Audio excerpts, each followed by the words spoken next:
tout le monde, moi c'est Aurélie, alias Knit and Read. Je vous retrouve pour la deuxième partie de mon analyse en amateur de la relation qui unit Rey et Kylo Ren dans la nouvelle trilogie de Star Wars. Je vous mettrai le lien vers la première partie de cette analyse dans la barre d'infos. J'espère que ça vous dérange pas d'être avec Casper le fantôme pour cette vidéo. Il a neigé cette nuit, on a une lumière d'hiver dégueulasse. Mais bon, on va faire avec. Ce qui compte, c'est ce que je raconte et non pas ma tête. Et je m'excuse aussi parce que mon chat est en très grande forme et je pense que filmer cette vidéo va être extrêmement rock'n'roll. Je pense que vous l'entendez là, faire l'andouille dans le salon. Je reviens. Donc oui, je vous confirme, mon chat Patapon est en très grande forme. Donc bon, bah, c'est pas grave, on va attaquer tout de suite parce que je suis restée déjà 1h30 dans la vidéo précédente sur l'introduction et l'épisode 7. Il se passe encore plus de choses dans l'épisode 8, donc on va commencer tout de suite. Donc l'épisode 8 commence juste après la fin de l'épisode 7. Il a dû se passer quelques jours ou seulement quelques semaines, le temps que le nouvel ordre se remette un petit peu de la perte de la base de Starkiller et que la résistance organise l'évacuation de sa base dans le système d'Illenium. Voilà.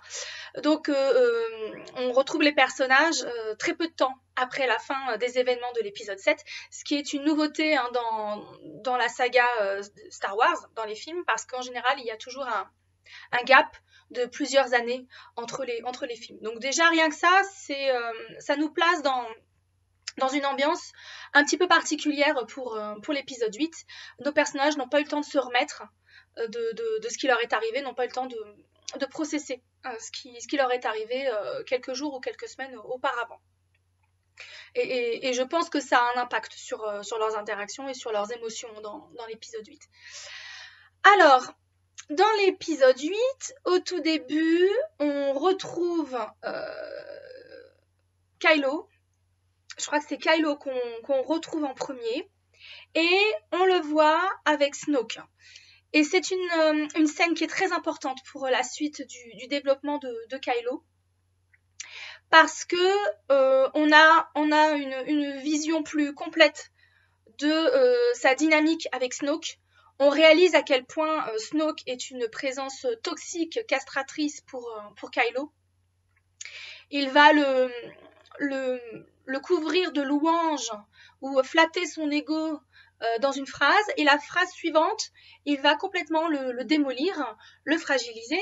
Et donc on comprend bien que c'est une relation abusive, que Snoke est un tortionnaire, il a une emprise perverse sur ce jeune homme, que c'est une emprise qui remonte à très très loin, et que donc Kylo, mentalement, il a vraiment cette fragilité, cette dépendance émotionnelle vis-à-vis de Snoke, qui est finalement la figure paternelle vers laquelle il s'est tourné en désespoir de cause, puisque, comme je l'avais évoqué dans la vidéo précédente, Anne n'a pas du tout été à la hauteur en tant que papa pour Ben. Il comprenait pas ce pouvoir de la force. Anne, c'est quand même un pragmatique, un cartésien, etc. L'aspect mystique de la force, ça lui échappe complètement.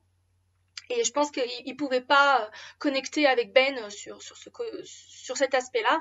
Ben, qui était un garçon, on l'apprend par le biais de l'univers étendu, mais on le sent déjà dans les films. C'est un garçon qui est émotif, qui est codé comme féminin, donc ça, pareil, je l'avais expliqué dans la vidéo précédente, qui est extrêmement sensible.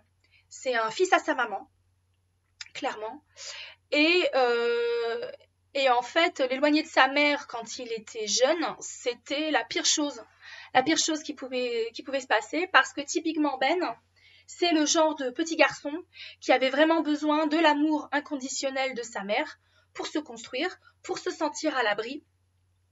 Et la défection de ses parents, le fait que ses parents l'aient laissé tomber, en tout cas de son point de vue à lui, ça l'a tellement fragilisé, ça impacte tout son arc narratif en fait. Et évidemment, Snoke a largement contribué à creuser l'écart, à isoler l'enfant au sein de sa famille et à distiller son poison dans son esprit. Donc vraiment, Snoke, dès la première scène, on voit cette espèce de grand alien dans son peignoir doré. Il est quand même codé, c'est pas dit ouvertement, hein, on est dans le subtexte, mais il est codé comme un prédateur, un pédophile. En fait, hein. Il n'y a rien eu de sexuel entre lui et Ben, hein, on n'est pas dans ce registre-là, mais l'emprise émotionnelle, la façon dont Snoke a eu un comportement de prédateur vis-à-vis de Ben est clairement marqué dans leur interaction, et on voit bien tous les dégâts que cette figure paternelle malsaine a pu faire dans la psyché de Ben, et dans la façon dont il va pouvoir connecter avec les autres, et la façon dont il va exprimer ses sentiments et avoir besoin d'un amour inconditionnel. Ben est quelqu'un qui a besoin de l'amour inconditionnel d'une femme. Là, pareil, déjà dans l'épisode 7, on voit bien que ses interactions avec Rey n'ont rien à voir avec ses interactions avec tous les personnages masculins dans son entourage, que ce soit des figures paternelles comme Snoke ou Anne, ou que ce soit des rivaux potentiels comme Finn ou Hux. Voilà, donc la façon dont Ben interagit avec les hommes et la façon dont Ben interagit avec les femmes, ça n'a rien à voir. Et Ben, typiquement, a besoin de l'amour inconditionnel d'une femme. Et ça, je vais y revenir, c'est très très important pour toute la dynamique entre lui et Rey et pour sa rédemption. Voilà. Donc cette interaction avec Snoke, elle va aussi mettre des choses en mouvement pour Ben pour la suite. C'est-à-dire que Snoke, lui, en gros, il montre très clairement que il s'est intéressé à Ben parce qu'il est le descendant d'Anakin Skywalker. Il ne s'intéresse pas à Ben en tant que personne. Et d'ailleurs, Ben, en tant que personne, en tant qu'apprenti, lui donne très peu de satisfaction. Il a tué son père, mais ça lui a brisé l'esprit, ça l'a ouvert jusqu'à l'os, hein, ce que Snoke lui reproche. Alors c'est lui qui lui avait quand même donné l'ordre de le faire, de surmonter cette épreuve, de tuer son père. Il le blesse physiquement, donc c'est de la maltraitance. C'est vraiment une relation fondée sur la maltraitance émotionnelle et la maltraitance physique. Il se moque de son alter ego Kylo Ren, il se moque de son masque, il utilise un enfant dans un masque. Donc pareil, Snoke a quand même tout intérêt à maintenir Ben à l'infantiliser. Et dans la vidéo précédente, j'avais bien insisté sur le fait que Ben, comme Rey hein, d'ailleurs, sont codés comme des enfants hein, dans l'épisode 7. Ils commencent leur trajectoire comme des enfants, même si en termes d'âge réel, ce sont des adultes. Hein. Et Snoke, pour maintenir son emprise sur Ben, bien sûr, l'infantilise complètement, le rend complètement codépendant, parce que c'est la seule façon de garder le contrôle sur ce jeune homme dont il a fait son chien de guerre. Et il se passe un truc très intéressant après leur rencontre, dans l'ascenseur qui redescend, qui ramène Kylo sur la passerelle. Kylo a un moment d'introspection, un moment de réalisation, et il détruit son masque. Il détruit... on a l'impression qu'il va renoncer à être vraiment Dark Vador. Il voulait émuler complètement son grand-père, en tout cas l'idée qu'il se fait de son grand-père, hein, Dark Vador, grand maître Sith, enfin grand apprenti Sith, il n'a jamais été maître, mais grand utilisateur de la force, du côté obscur, etc. Terreur de la galaxie. Donc ça, c'est l'image que Ben a de Dark Vador. Hein. À l'évidence, il n'a pas eu accès à tout le tableau. Il ignore complètement tout ce qu'a été Anakin Skywalker avant de basculer du côté obscur. Et à ce moment-là, au moment où il a détruit son masque dans l'ascenseur, en plus vous avez des gros plans sur ses yeux, sur le regard d'Adam Driver qui est tellement expressif. Hein. Moi, je me suis dit, ok, il va partir dans autre chose. Il va abandonner cette utopie, cette illusion d'émuler son grand-père, de devenir Dark Vador 2.0. Et il va essayer de devenir son propre héros, de forger son propre destin.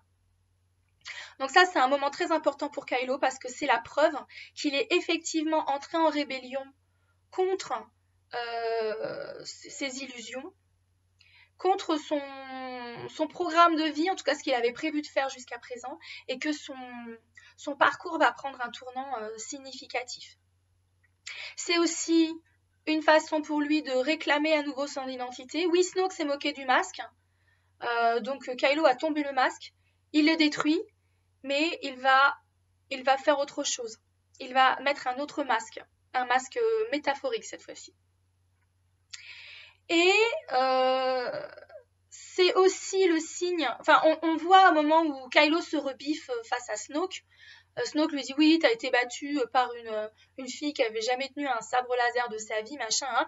On voit Kylo qui se redresse, qui se rebiffe contre Snoke. Je ne suis pas sûre qu'il l'ait déjà fait auparavant. C'est peut-être une première. Et Snoke lui envoie donc, d'un revers de la main, il électrise en fait et Kylo tombe à la renverse. Le premier truc qu'il fait, c'est qu'il regarde les gars, il jette un cil aux gardes prétoriens qui ont réagi au quart de tour. Et moi, j'ai eu la sensation qu'il faisait une estimation de ses chances. Il calculait ses chances. Donc, il se rebiffe contre Snoke. Il calcule ses chances. Il se dit, ok, bon là, il n'y a aucune chance que j'ai le dessus. Donc, il repart dans l'ascenseur et il brise son masque. Dans un accès de rage, mais encore une fois, j'insiste, aussi dans un accès de réalisation, de regard sur lui. Et donc moi je me suis dit il va partir dans une autre direction. Et effectivement ça se confirme. Ce qui est intéressant aussi c'est de mettre ça en parallèle avec son parcours et celui de Rey. Donc dans l'épisode 7 ils étaient dans l'enfance. En entrant en contact l'un avec l'autre, ils ont provoqué l'un chez l'autre la sortie de l'enfance et l'entrée dans l'adolescence. Et dès la première scène avec Kylo Ren, dès cette première interaction avec Snoke, je pense que vous aussi, on prend conscience que ce mec s'est mis en mouvement et qu'il entre en pleine rébellion. Il entre dans l'adolescence. Et tout l'épisode 8, ça va en fait être la phase adolescente de Rey et de Kylo Ren, séparément et aussi l'un en rapport avec l'autre. C'est pour ça que ce film a une symbolique très très sexuelle. Et ça, je vais y revenir parce que c'est un peu l'éléphant blanc au milieu du salon, quoi. Il faut en parler. C'est très important. Donc Kylo sort de l'ascenseur, il tombe sur deux officiels qui peut-être ne le reconnaissent pas sans son masque en plus, hein. C'est ça qui est très drôle, qu'ils ont un petit peu saisi, et il leur dit préparez mon vaisseau. Et en fait, je pense que quand il part casser du résistant, donc la flotte de la résistance essaie de s'enfuir et ils sont vraiment dans la merde. Hein. Donc il part casser du résistant. Je pense que ça a un double motivation. La première motivation, je pense, c'est d'évacuer sa rage. Et la deuxième motivation, c'est de montrer toute sa valeur à Snoke. Hein. Il veut faire ses preuves auprès de Snoke, hein, qui vient quand même de le renvoyer dans la niche, en fait, hein, de le recadrer. Et même si Kylo prend le chemin de la rébellion, cette relation malsaine qu'il a avec Snoke est ancrée depuis tellement longtemps. Elle est tellement toxique, elle est tellement profonde que les mécanismes qui les unissent, le réflexe d'un enfant maltraité, Kylo là encore, donc il a été à nouveau maltraité par son parent castrateur, toxique. Il veut faire ses preuves, il veut lui montrer, mais si tu vois, j'ai de la valeur, tu m'aimes toujours. Voilà, donc on est aussi dans ce ressort vis-à-vis de Snoke. C'est pour ça que la suite et la destinée de Snoke de la main de Kylo, c'est très important dans le développement de ce personnage. C'est énorme ce qui va se passer dans la salle du trône un peu plus tard dans le film. Donc voilà, ça j'insisterai jamais assez là-dessus. Cette scène est vraiment destinée à nous montrer la dynamique entre Snoke et Kylo, la toxicité de cette dynamique, à bien montrer que celui qu'on est censé considérer comme le méchant, qu'on déteste au début de l'épisode 8 parce qu'il a tué son père à la fin de l'épisode 7, donc évidemment les fans sont censés détester Kylo à ce stade. Mais là, on commence à poser les jalons. Rian Johnson, le scénariste et réalisateur de l'épisode 8, pose les jalons pour que notre opinion de Kylo change et qu'on commence à éprouver de la sympathie parce que c'est un enfant maltraité. Voilà, c'est un enfant qui est tombé dans les griffes d'un prédateur. Et ça, c'est très important. Kylo est une victime. Avant même d'être un bourreau, Kylo, au cœur de son histoire, Kylo est une victime. C'est très important pour la suite. Et qu'est-ce qui se passe une fois qu'il part casser du rebelle? Il peut pas tuer sa mère. Il peut pas. Tuer son père, c'était déjà difficile, mais tuer sa mère, c'est pas possible. Et en fait, ce qu'il faut comprendre aussi avec Kylo, c'est que il a un complexe d'Oedipe monstrueux, monumental. Alors je sais que Freud a été largement décrié par différents courants de la psychanalyse, qu'on est largement revenu sur sa théorie du complexe d'Oedipe, mais c'est quand même un ressort qui est omniprésent dans toute la saga Skywalker. Le rapport entre Dark Vador et Luke, on est en plein complexe d'Oedipe. La relation entre Anakin et Padmé, sur laquelle je vais devoir revenir parce que la relation entre Ben et Rey est l'inverse, la correction de la tragédie de l'histoire d'amour d'Anakin et Padmé. Et donc entre Anakin et Padmé aussi, on est en plein complexe d'Oedipe. Ça, pareil, je vais y revenir.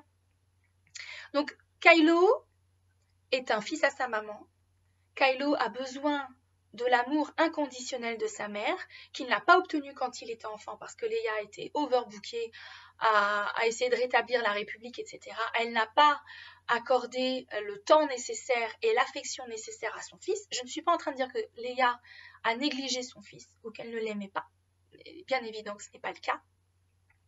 Mais Kylo, étant sensible, très fort dans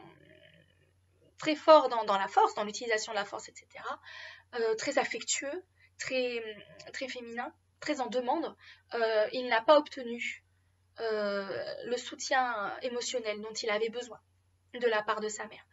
Et c'est quelque chose qu'il va rechercher ailleurs. Ailleurs, comprendre, auprès de Rey. Voilà. Donc Kylo, sans surprise, ne peut pas se résoudre à tuer sa mère. Et il est dévasté, ça se voit sur toutes les émotions qui passent en quelques secondes sur le visage d'Adam Driver.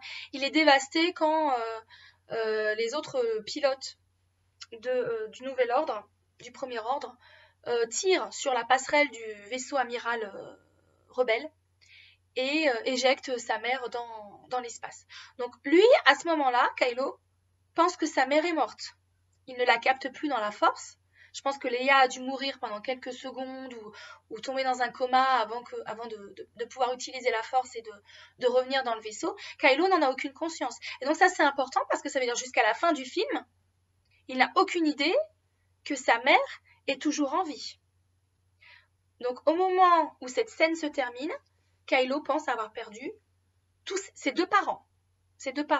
Dans la novélisation, ce qui est très intéressant, c'est que on est un peu plus dans la tête du personnage, et Kylo a cette pensée, cette fulgurance, que s'il avait senti que les autres pilotes qui menaient l'attaque avec lui allaient tirer sur la passerelle et tuer sa mère, il aurait utilisé la force pour retenir le rayon laser du vaisseau. Donc il aurait, non seulement il n'a pas pu la tuer, mais il aurait activement cherché à la sauver, à la protéger. Donc ça, c'est très important. On quitte Kylo et on rejoint Rey, qu'on avait laissé à la fin de l'épisode 7 en haut de la falaise à tendre le sabre d'Anakin à Luke. Elle est pleine d'espoir à ce moment-là. Luke, c'est une légende, c'est le dernier Jedi, c'est pour elle potentiellement une nouvelle figure paternelle de substitution, puisque Anne, malheureusement, n'est plus dans l'équation. Et Luke fait ce geste qui a scandalisé et beaucoup énervé énormément de fans, c'est-à-dire qu'il prend le sabre et le balance avec dédain, même dégoût par-dessus son épaule. Et Rey, elle est complètement... elle est sciée, elle est comme nous, le spectateur, elle est sciée, mais qu'est-ce qu'il fait? Qu'est-ce qu'il fait? Il est censé prendre le sabre, me dire ouais c'est bon, je vais venir, je vais vous sauver et tout. Ouais ma soeur appelle, ok j'arrive, ouais, pas de problème, machin. Et pas du tout. Personnellement, moi, c'est un passage que j'ai beaucoup aimé parce que je me suis dit, ok, ça donne le ton pour tout le reste du film. Et il fallait que ça se passe comme ça. Je sais que c'est difficile à encaisser, mais l'arc narratif de Luke, alors je vais pas beaucoup insister là-dessus, c'est pas ce qui m'intéresse aujourd'hui, mais l'arc narratif de Luke dans l'épisode 8, il est complètement logique avec le passé de ce personnage et il est magnifique.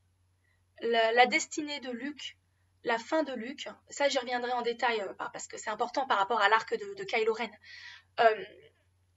C'est magnifique. C'est magnifique ce qu'ils ont fait de ce personnage. C'est vraiment un très bel hommage à la bonté de ce personnage. Et ça lui donne une épaisseur qu'il n'a jamais eue dans la trilogie d'origine. Ce qui est normal, on le retrouve 35 ans plus tard. Donc forcément, lui, il n'est pas resté en stase. Hein. Il a connu des échecs. Il a bougé. Il a évolué. Il est sur la phase descendante de son arc narratif et il part en beauté. C'est magnifique ce que Rian Johnson a fait de ce personnage, je trouve. On peut en discuter hein, avec grand plaisir. Et donc, puisque j'aborde la notion d'échec, l'échec, c'est un petit peu le fil rouge de toutes les destinées des personnages dans l'épisode 8. C'est un peu, avec l'équilibre, c'est un peu le thème principal de l'épisode 8, ce qui fait qu'il est très sombre et il laisse un goût amer, bien sûr, parce qu'il n'y a rien qui va comme on voudrait en fait dans cet épisode 8. Mais en même temps, c'est normal, c'est le deuxième épisode de la trilogie. Donc qu'il n'y a aucune résolution dans l'épisode 8, c'est normal. Mais par contre, c'est vrai quand même que Rian Johnson a mis la double dose en ce qui concerne la notion d'échec dans ce film, ce qui fait qu'il est très mature et il est un peu difficile à encaisser, ça c'est tout à fait vrai.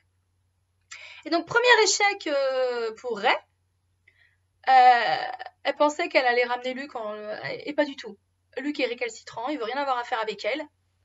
Il l'envoie bouler, il l'ignore, etc. Il s'en fout. Enfin, voilà.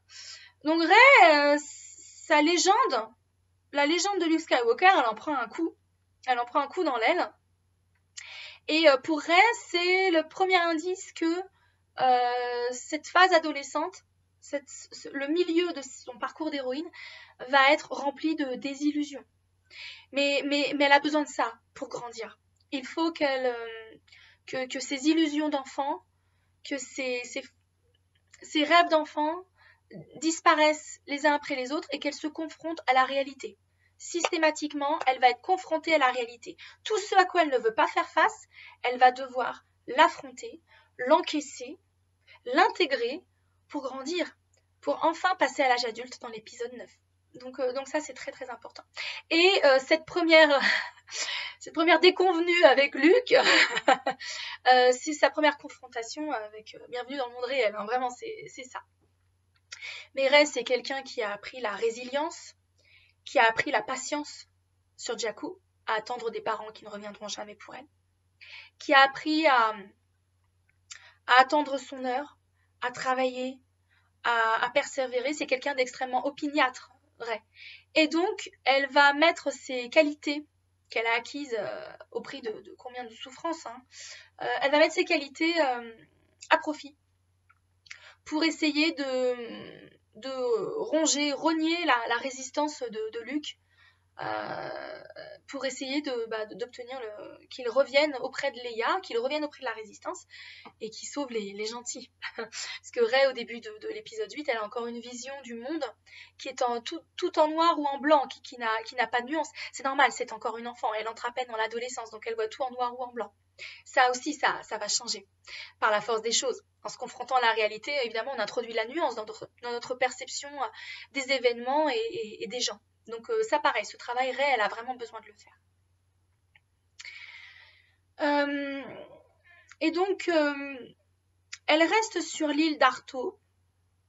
Et Rian Johnson passe beaucoup de temps à installer l'ambiance sur cette île. Et l'île d'Arto, c'est une métaphore pour Rey, pour son arc narratif, pour son parcours d'héroïne. L'île d'Arto, c'est l'île d'Avalon.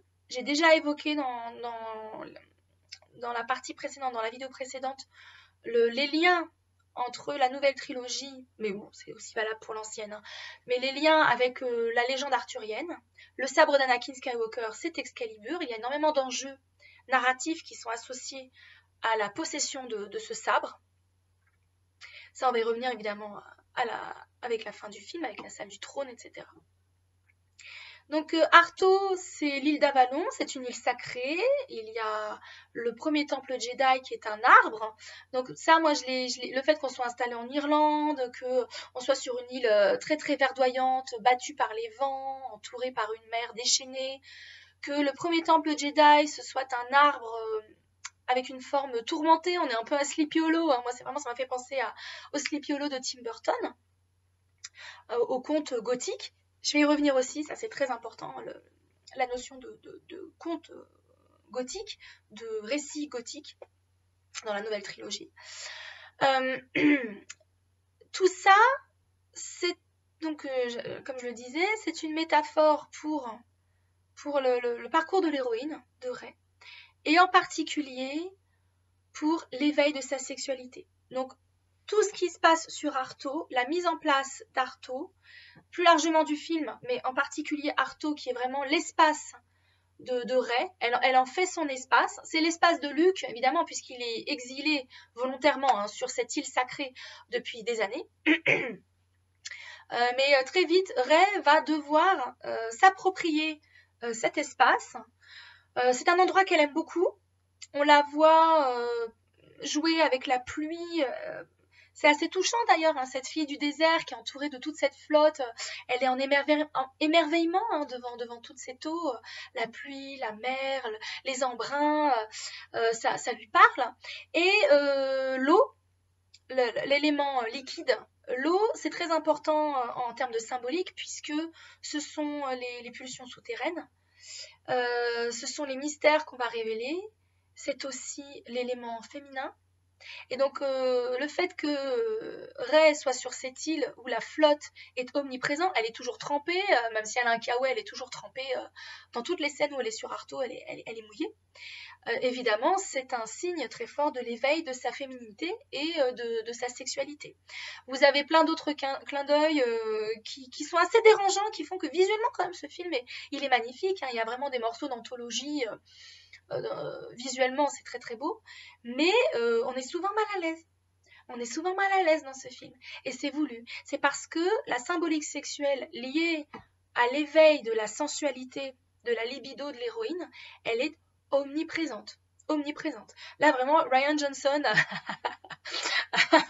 a fait le maximum dans un film destiné aux enfants et aux préadolescents. Au niveau du subtexte, au niveau de la cinématographie, de la photographie, Rian Johnson est vraiment allé au bout de ce qu'il pouvait faire pour nous dire attention, elle est en pleine adolescence, let's talk about sex, baby. on est vraiment là-dedans. Vous avez énormément de symboles ioniques dans l'île, et plus tard aussi sur Crate, et même dans la salle du trône de Snoke. Vous avez donc ces entrées vaginales, hein, excusez-moi, hein, qui sont omniprésentes. L'arbre, vous avez la grotte, la grotte qui est sous l'île et qui est la grotte du côté obscur, qui est un rappel direct de celle qui était sur Dagobah au moment où Luke doit franchir ce seuil dans la grotte du côté obscur à Dagobah. Ça, pareil, je vais y revenir parce que la scène de la grotte, la scène du miroir, elle est essentielle dans le parcours de l'héroïne. Donc vous avez l'eau qui est omniprésente. Vous avez des symboles ioniques féminins, des parties génitales féminines qui sont omniprésents. Vous avez cette scène où Luke va traire ce mammifère marin qui a mis beaucoup de gens mal à l'aise là aussi. Cette scène, elle n'est pas là par hasard. C'est tellement lunaire, hein, sinon la présence de cette scène. Si on n'a pas senti qu'on était dans le parcours de l'héroïne, dans l'éveil sexuel de l'héroïne, cette scène, elle a rien à foutre là. Elle est juste, elle est très bizarre. Mais en fait, ce qui compte là, c'est notre réaction qui est en fait le parallèle de la réaction de Rey. Rey, au moment où elle arrive, elle voit ce mammifère marin qui a un regard si doux, si maternel, vraiment. Moi, j'ai vraiment eu la vision d'une otarie ou d'une baleine, vraiment un mammifère marin, tout ce qui peut faire que nous, les humains, on est souvent en empathie avec les mammifères marins. Il y a quelque chose de très attachant, de très doux. Et c'est vraiment ce que Ray ressent au moment où elle arrive, elle voit cet animal, et elle a un petit sourire, elle la trouve mignonne, etc. Jusqu'à ce qu'elle voit ce que Luke est en train de faire. Il est en train de traire ce mammifère marin, cette otarie, si vous voulez, ou cette baleine. Et là, Ray, elle détourne le regard. Elle est extrêmement gênée de voir ce lait couleur d'algue que Luke est en train de recueillir. Et elle est très gênée. Et elle détourne le regard, parce que évidemment sa sexualité naissante la gêne, la terrifie encore beaucoup. Hein. L'adolescence, c'est un moment très, très difficile, c'est un cap très difficile à passer. On le sait tous. Et elle re-regarde à nouveau la mer, ce mammifère marin qui produit du lait, donc qui a eu des petits récemment. Et là, le mammifère la regarde. Et c'est comme si cette mère disait, elle la regarde genre, non mais ça viendra, ton tour viendra ma chérie, toi aussi tu seras mère, toi aussi tu allaiteras, il n'y a rien de mal à ça, c'est la vie, c'est normal, c'est la vie qui suit son cours et il va falloir que tu l'intègres, cette dimension de ta vie, tu seras mère un jour. Toi aussi. Et c'est très bien comme ça. Donc voilà, moi cette scène, je l'ai vraiment interprétée comme ça. Et globalement, tout ce qui arrive à Ray sur l'île, c'est y compris très important. Les sessions Skype avec Kylo, ça appartient à tout ça. Les sessions Skype de Ray avec Kylo rentrent complètement dans cet aspect de son développement d'héroïne. Je vais y revenir évidemment, les sessions Skype avec Kylo, on va y passer du temps, hein. Elles sont essentielles. Donc voilà, tout Arto, c'est une grosse métaphore, c'est une métaphore XXL pour le développement sexuel de Ray à l'adolescence. Donc on est vraiment à un moment clé de son histoire. Et qu'est-ce qui lui arrive dans ce moment clé de son histoire? Elle entre en contact avec Kylo. Elle entre en contact avec son ombre, avec son animus, avec son futur partenaire, l'homme de sa vie, hein, faut être clair, son âme sœur, vous mettez les termes que vous voulez là-dessus, on est là-dedans. Et alors, on pouvait pressentir le lien, éventuellement la connexion télépathique entre les deux dans l'épisode 7, au moment de l'interrogatoire, où il se passe ce truc vraiment bizarre. Et dans l'épisode 8, Rian Johnson l'utilise à fond. En fait, il a expliqué dans une interview, et c'est logique d'un point de vue narratif, qu'il devait absolument faire en sorte que ces deux personnages se découvrent sans avoir la possibilité de s'entretuer. Et c'est une bonne chose hein, qu'ils aient ces sessions Skype tranquilles, hein, safe, chacun à un bout de la galaxie, parce que quand la première session commence, quand la première connexion à travers la force intervient dans l'histoire, donc Ray vient de se réveiller et dans sa petite hutte là en pierre, et Kylo est en train de se faire retirer les points de suture par un robot. Donc c'est un moment où ils sont tranquilles. Et c'est ça qui est intéressant aussi, c'est que quasiment toutes leurs connexions à travers la force, toutes leurs sessions Skype, se font à des moments où ils sont tout seuls. Ils sont tranquilles. Où ils peuvent connecter en toute tranquillité. Et donc cette première session, forcément, ils sont surpris. Mais tout de suite, la dynamique qu'ils avaient à la fin de l'épisode 7 entre en action. Donc, Kylo est subjugué et Ray lui fait la peau. Cherche à lui faire la peau, voilà. Donc, on les avait laissés là-dessus à la fin de l'épisode 7 sur Starkiller. Kylo subjugué. Alors, il essaie de comprendre ce qui se passe, mais sa première réaction, c'est Ray est là. Je rêve pas, Ray est là. Et elle, c'est Blaster. Ce coup-ci, elle pense à retirer le cran de sécurité. Et elle lui tire dessus. Donc Dieu merci pour la suite de l'histoire, elle ne peut pas lui faire du mal, même si on a l'impression qu'il ressent physiquement le choc du coup de Blaster. Il sort ils sortent tous les deux de la pièce où ils étaient. Donc lui, il devait être dans sa chambre sur le vaisseau spatial et puis elle était dans sa petite cahute là, sur l'île d'Arto.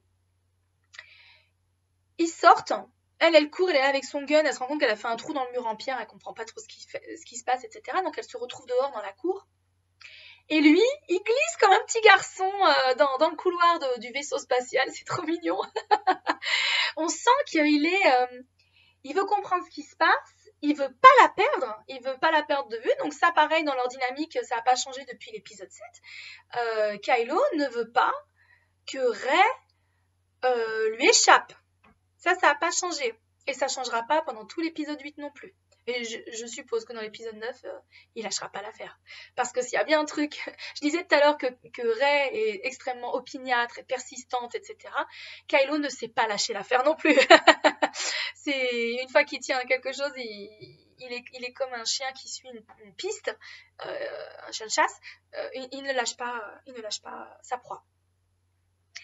Et donc, il glisse dans le couloir et la connexion se rétablit. Et lui, il est en mode qu'est-ce qui se passe? Qu'est-ce qui se passe? Comme un scientifique qui essaie de comprendre un nouveau phénomène.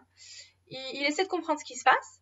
Il est complètement OK avec le fait qu'ils aient cette connexion. Il essaie quand même, pour le principe, de lui faire le Jedi Mind Trick, c'est-à-dire de lui demander de lui amener Luke Skywalker. Ça ne marche pas. Il encaisse cette petite humiliation avec un mouvement du menton qui est assez drôle. Vraiment, il dit bon, ok, bon, il retentera pas. Hein.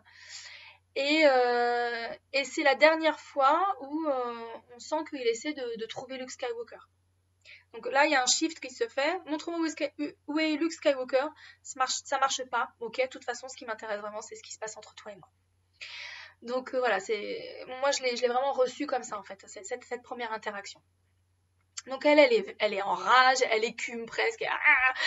Tu vas payer pour ce que t'as fait, machin. Lui, il l'écoute pas. Il fait c'est marrant, je vois pas ton environnement. Est-ce que tu vois le mien, etc. Non, je vois que toi. Lui, il est encore en mode qu'est-ce qui se passe, essayer d'analyser un peu la logistique de ces liens de la force. La première connexion s'arrête et là, il se passe un truc tout à fait significatif, parce quand Luke demande à Rey qu'est-ce qui se passe, pourquoi t'as fait un trou dans le mur de ta cahute, Rey, qui est censée commencer sa première leçon avec Luke, elle a obtenu qu'il lui donne 3 leçons un petit peu, elle l'a eu à l'usure, quoi. Donc c'est censé être important pour elle, ces leçons que Luke va lui donner. Et donc elle devrait normalement lui dire je viens de connecter avec Kylo, qu'est-ce qui se passe? Elle ne sait rien de ses pouvoirs. D'ailleurs, on va très bien s'en rendre compte quand Luke, dans la première leçon, lui demande alors qu'est-ce que c'est la Force? Elle lui répond c'est un pouvoir que les Jedi ont qui permettent de lire dans l'esprit des gens et de faire bouger des objets. Parce que finalement, c'est la façon dont elle a vu Kylo utiliser la Force dans l'épisode 7. C'est la façon dont elle a été amenée à utiliser la Force dans l'épisode 7, puisqu'elle pompe les pouvoirs et l'expérience de Kylo à travers leurs liens. Et donc Luke lui dit évidemment, la Force, c'est pas du tout ça. Hein. Donc elle connaît rien à la Force, elle connaît rien à ses pouvoirs. Le fait qu'elle ait tous ses pouvoirs, ça lui fait très très peur. Elle le dit à Luke un peu plus tôt dans le film, quand il la rejoint dans l'arbre, dans le premier temple Jedi. Elle dit, il y a ce truc qui a toujours été en moi, mais maintenant c'est réveillé et j'ai peur. Je sais pas quoi faire avec. Et donc, la logique voudrait qu'elle dise à Luke, y a ça qui vient de se passer, guide-moi, qu'est-ce qui se passe? Qu'est-ce qui se passe? C'est quoi ce pouvoir? Qu'est-ce qui se passe? Et elle ne le fait pas. Je me suis dit, ça c'est bizarre. Pourquoi elle dit pas à Luke ce qui vient de se passer? Elle veut garder Kylo pour elle? Elle veut garder ses interactions avec Kylo pour elle? C'est intéressant. C'est très intéressant. Il ne faut pas oublier qu'on est toujours dans l'arc narratif de La Belle et la Bête. Hein. C'est, comme je l'avais dit dans la vidéo précédente, c'est le fil rouge sur les 3 épisodes. Et donc, c'est le moment dans le conte où La Belle et la Bête apprennent à se connaître, où les masques vont tomber les uns après les autres. Dans le conte et dans le film de Cocteau, ça se fait par des échanges. Et là, c'est la même chose. C'est-à-dire qu'il va y avoir des échanges qui vont se faire. Comme Rey est encore très agressive vis-à-vis de Kylo, ce sont des échanges à distance, d'où l'intérêt des sessions Skype. Et c'est exactement ce pourquoi Rian Johnson utilise les sessions Skype. C'est pour que la Belle apprenne à connaître la Bête. Et que le regard de Rey, je suis en yin et yang là, que le regard de Rey sur Kylo change. Donc l'épisode 8, c'est vraiment le moment où le regard de la Belle va apprendre à connaître la Bête. Et par l'intermédiaire de la Belle, le spectateur va apprendre à connaître la Bête. Pour l'instant, Kylo, on le déteste, hein, c'est ce que je disais tout à l'heure. Et normalement, c'est censé changer d'ici la fin du film. La deuxième session Skype intervient quand Rey vient aux nouvelles pour Finn. Évidemment, Chewie n'arrive pas à joindre la résistance parce qu'ils sont un peu dans la merde, hein, ils ont un peu tout le premier ordre aux trousses et ils vont bientôt être à court de carburant.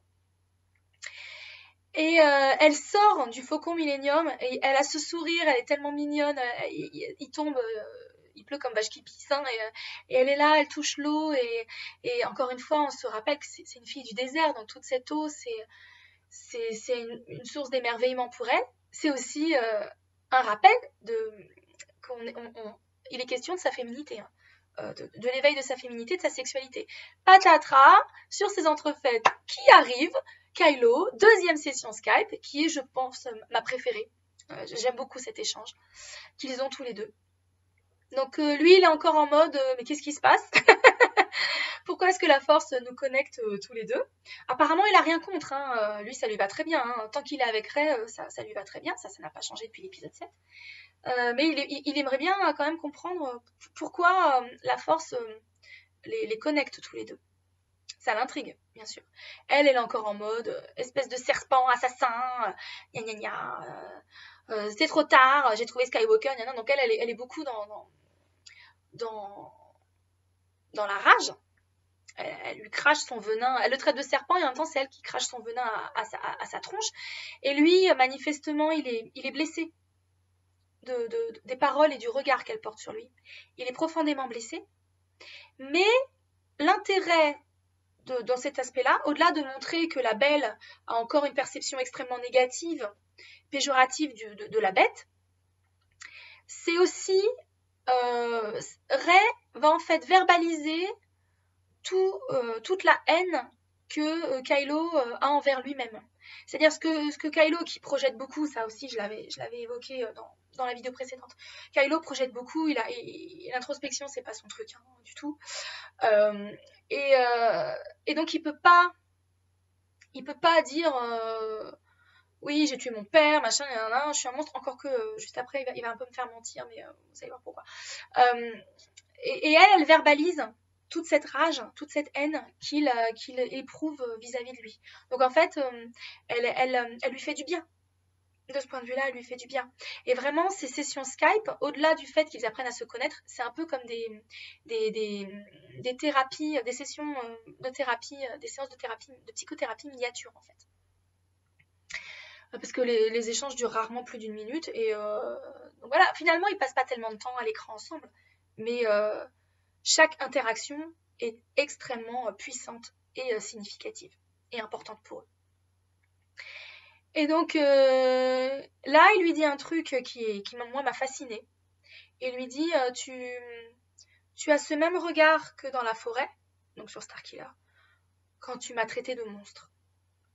Et ce qui est très intéressant, c'est que dans l'épisode 7, au moment où il lui dit tu es un monstre, lui, il enchaîne. On a l'impression qu'il n'a même pas enregistré ce qu'elle lui a dit. Il enchaîne. Y a plus, c'est entre nous maintenant. Han Solo peut pas te sauver. Donc moi, dans l'épisode 7, quand elle lui a dit tu es un monstre, j'ai eu l'impression qu'il l'entendait même pas.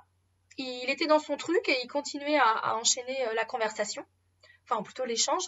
Et que quand elle lui disait tu es un monstre, c'était plutôt destiné aux spectateurs pour que vraiment on se souvienne qu'on est dans La Belle et la Bête. Et là, dans cet échange, il nous montre autre chose. Et moi, j'ai compris quelque chose à ce moment-là. Je ne sais pas si vous avez senti la même chose, mais en fait, quand il lui dit tu as le même regard que dans la forêt quand tu m'as traité de monstre, moi, j'ai pris conscience que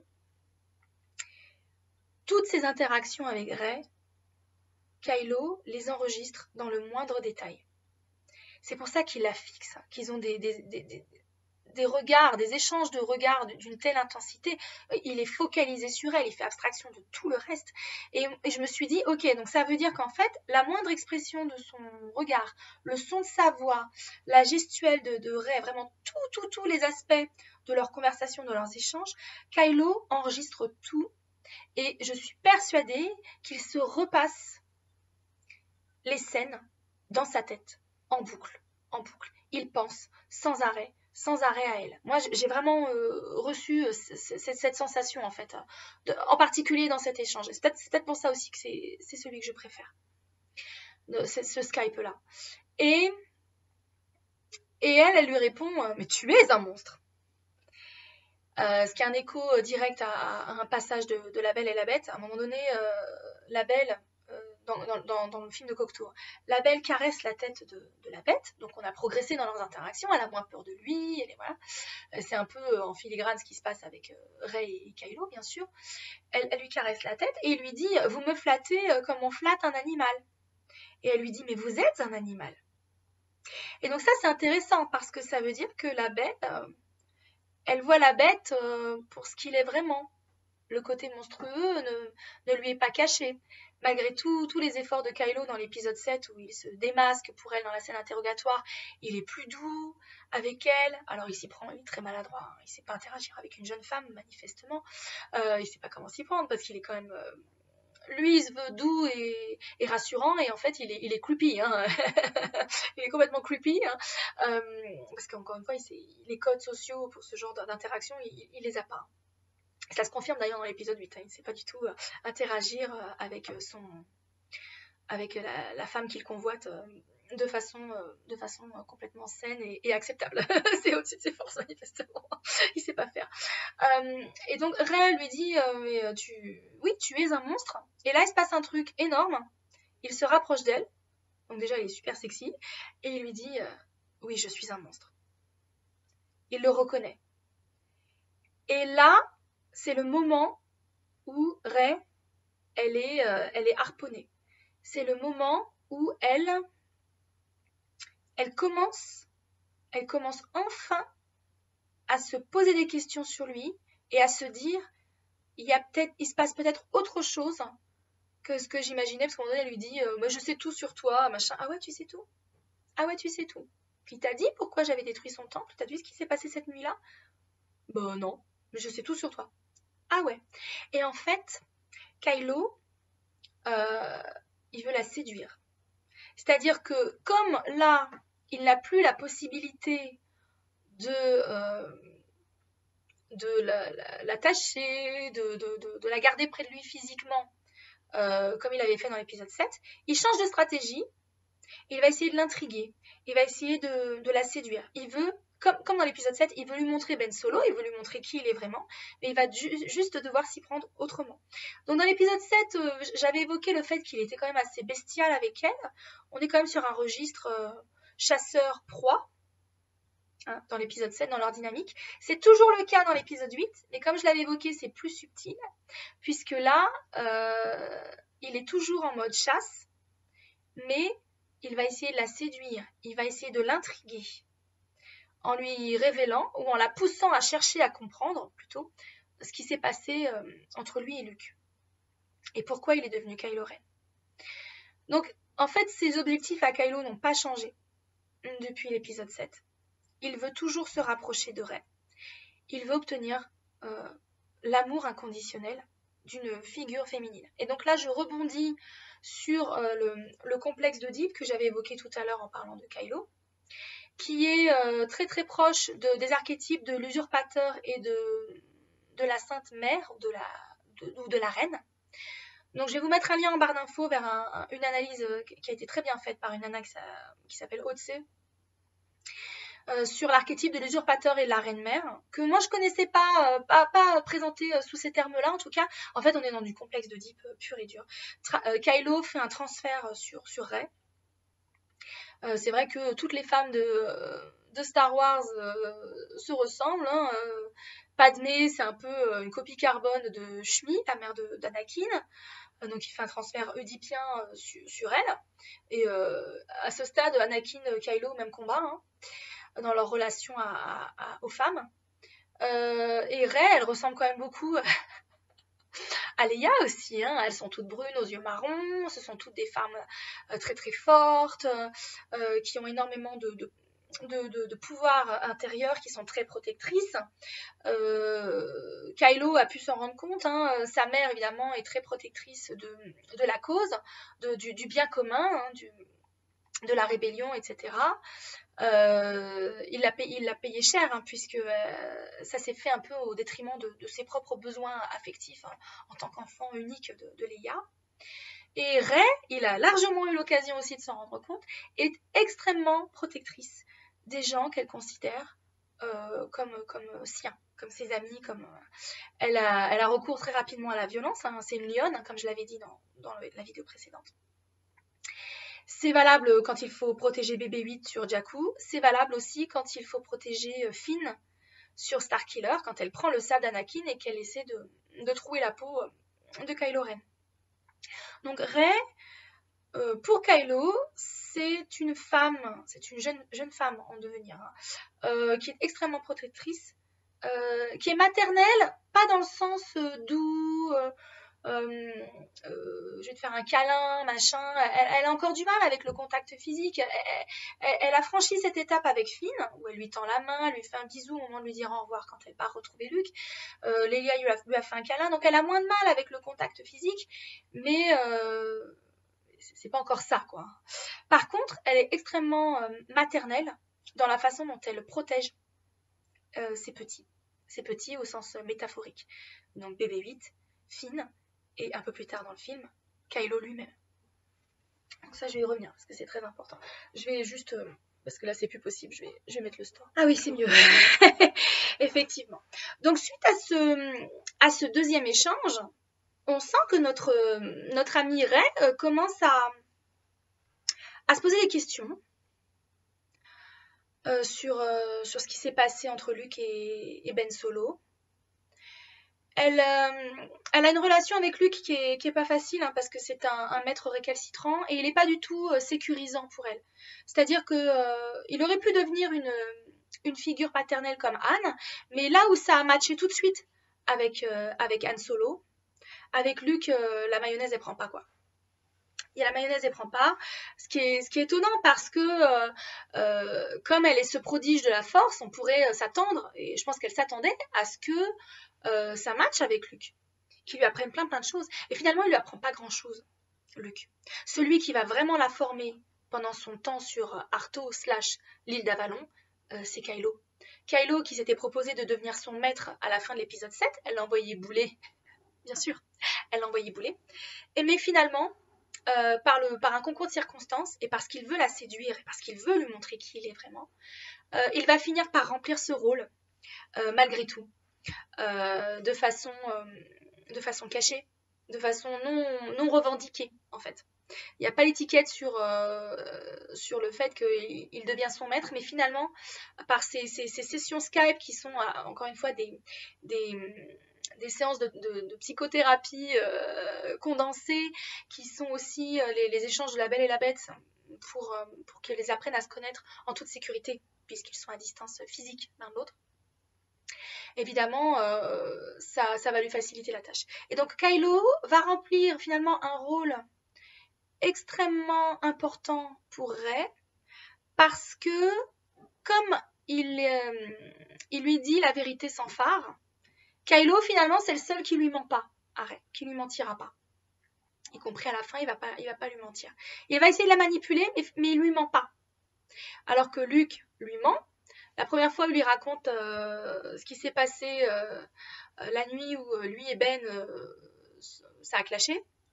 Il lui raconte un gros bobard. À aucun moment, il lui dit qu'il avait le sabre allumé dans la main et qu'il menaçait de tuer son neveu. Donc, voilà. J'ai bien aimé d'ailleurs le fait qu'on voit 3 fois la même scène de façon Rashomon. C'était vraiment, vraiment très sympa de finir par obtenir une version proche de la réalité.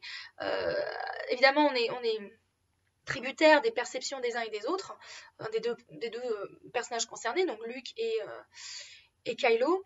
Mais quand Kylo raconte ce qui s'est passé, sa vision de ce qui s'est passé la nuit où il a détruit le temple Jedi de Luke et où il a basculé du côté obscur, il ne ment pas.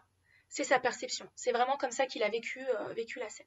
Ce qui m'amène donc du coup à la 3e session Skype, la session où il est torse nu.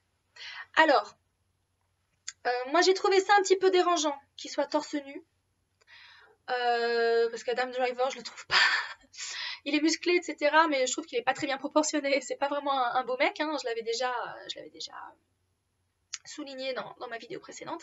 Mais il dégage quelque chose de très animal. Et on est encore dans ce rapport de séduction qui est aussi une forme de chasse. Il est encore en train de chasser Rey. À chaque fois, il court après elle ou il se rapproche d'elle. Petit à petit, il réduit la distance entre eux. Il l'a fait dans la première session Skype, où là, il a carrément glissé dans le couloir. Dans la 2e session Skype, petit à petit, il se rapproche d'elle. Et c'est vrai que comme ils ont tourné face à face, les deux acteurs, c'est quand même génial, parce qu'à l'angle de leur regard, lui, il est quand même beaucoup plus grand, on se rend compte qu'il était à ça d'elle, en fait. Hein. Il était vraiment en face d'elle.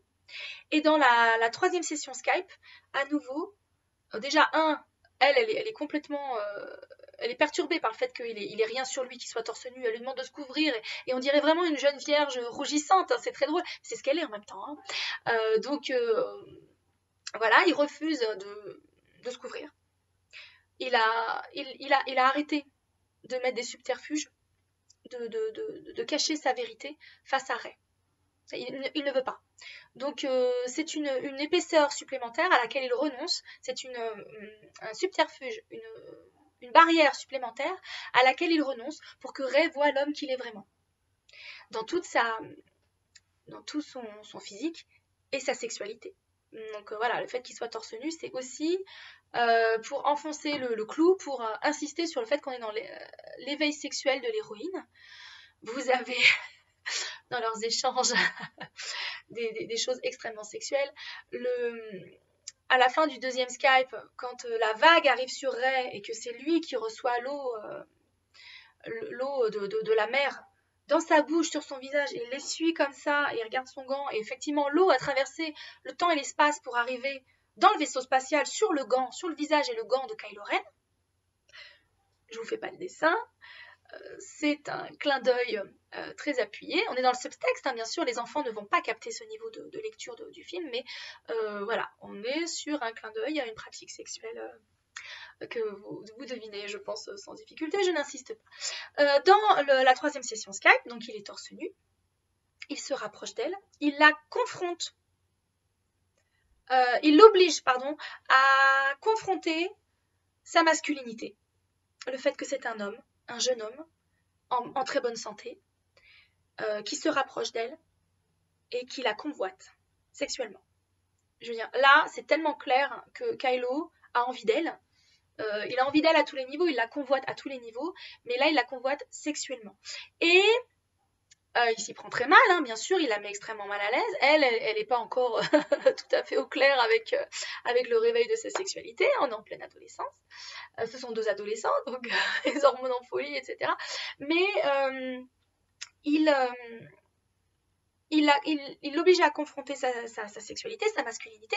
Il l'oblige aussi à confronter la réalité.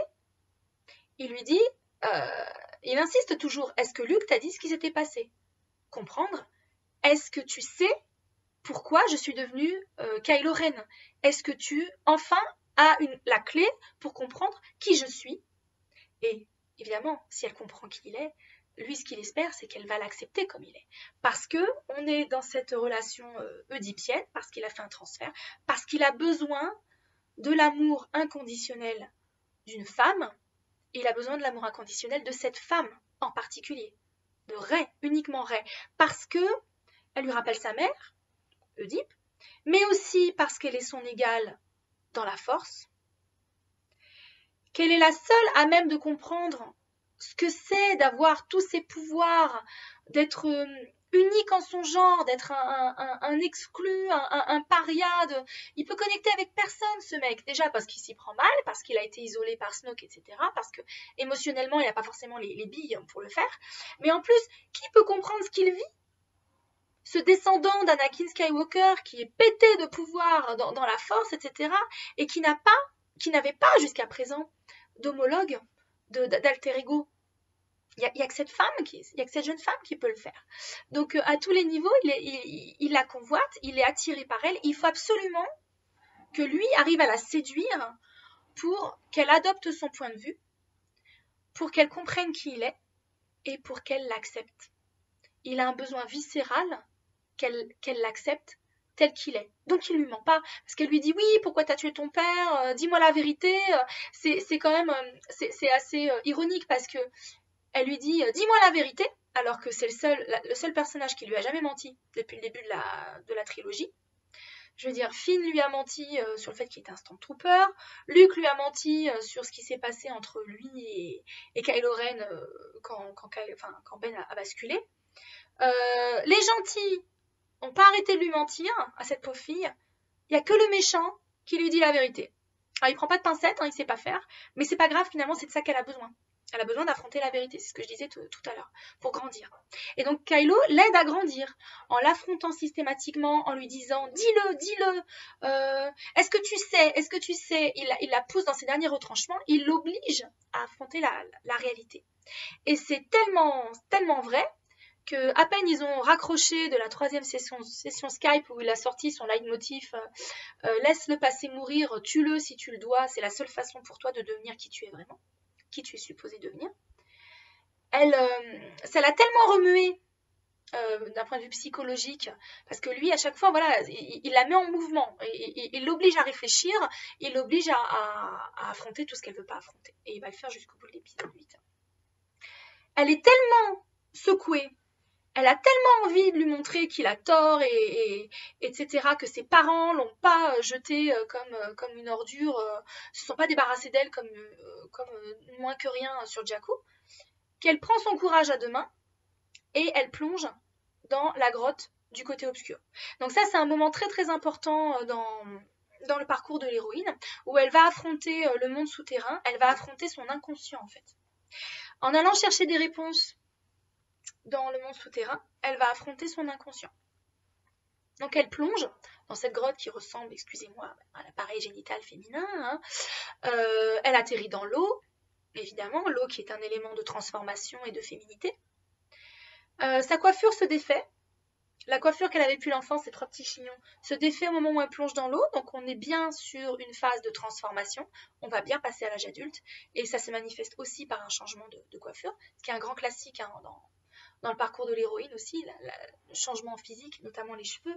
Le fait de laisser ses cheveux libres, c'est un signe de libération sexuelle. Voilà, donc ça c'est important aussi.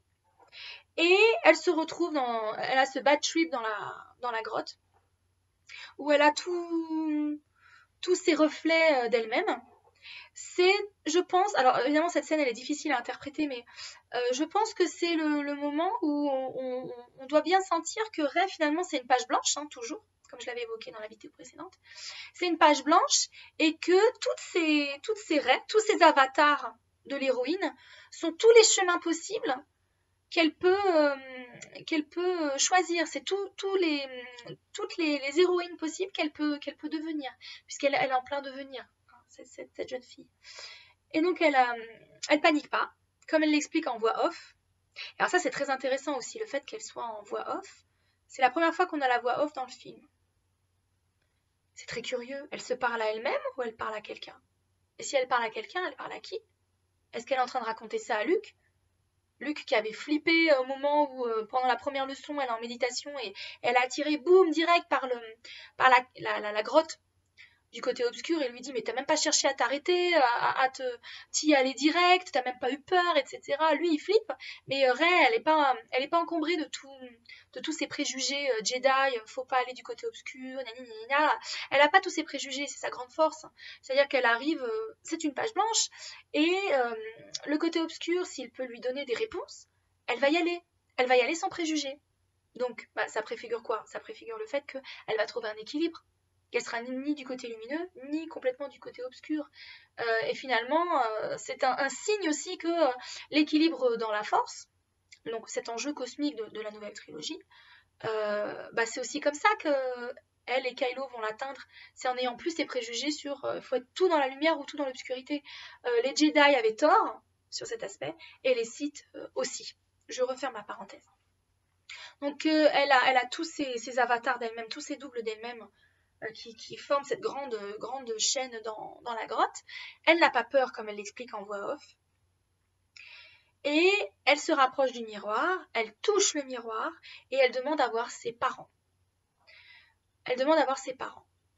Et finalement, on n'est pas très éloigné de l'expérience que Luke a eue dans la grotte de Dagobah, où en gros, la grotte du côté obscur, c'est un peu l'auberge espagnole, hein, tu vas y trouver ce que tu vas y amener, c'est ce que Yoda avait dit à Luke, et en substance, c'est ce qui se passe pour Rey aussi. Elle veut voir ses parents, et au départ, elle voit deux ombres, une plus petite que l'autre, donc un homme et une femme, qui sont dans le miroir, qui se rapprochent. Il y a une ombre, elle fusionne en une seule ombre qui se rapproche d'elle, et là, excusez-moi, mais c'est sûr que c'est Kylo Ren.